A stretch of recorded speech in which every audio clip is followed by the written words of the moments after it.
1790. He was Northampton's first state senator before his death at age 60 in 1803.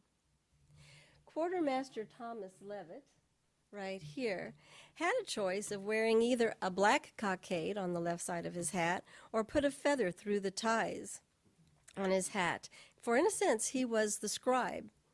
He was Captain Moses Leavitt's brother, turning 33 just 2 days before, and he served as a lieutenant in Poor's New Hampshire Regiment and Captain Nathan Hobbs' company at Pierce Island 2 years before.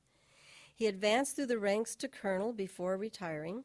He was a selectman 14 years and an assemblyman 5 years, and he gave the tribute to Lafayette on Northampton's Green in 1824.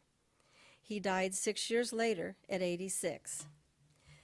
The quartermasters were responsible for paying the soldiers, dispensing rations like peas and beans and molasses and beer, reporting on the wounded, sick, killed in action, those on leave, and if any had deserted, and in this case, transferring the cannons, cannon accessories, powder, and oxen.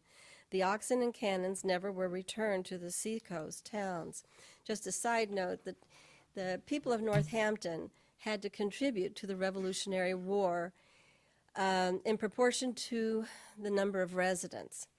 And they had to supply men, food, clothing, and money. And if they were falling short on enlistments, then they had to make it up for money. And so one time they actually offered a bonus for people to sign up, and that way the money would stay in town, basically, £100 each person, in addition to the bonus that was being offered by the state and the Continentals. We did have quite a few people sign up then, even one black man. His name was Pascal Long. He did sign up for a 3-year hitch, but he was not in at this battle, as far as I can find.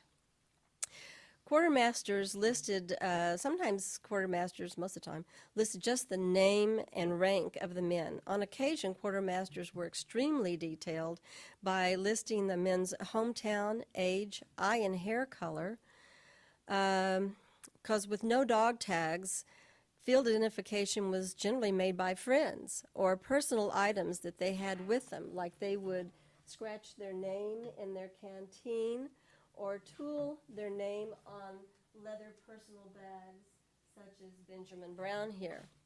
Later, when you see the picture, you'll be able to see those names there.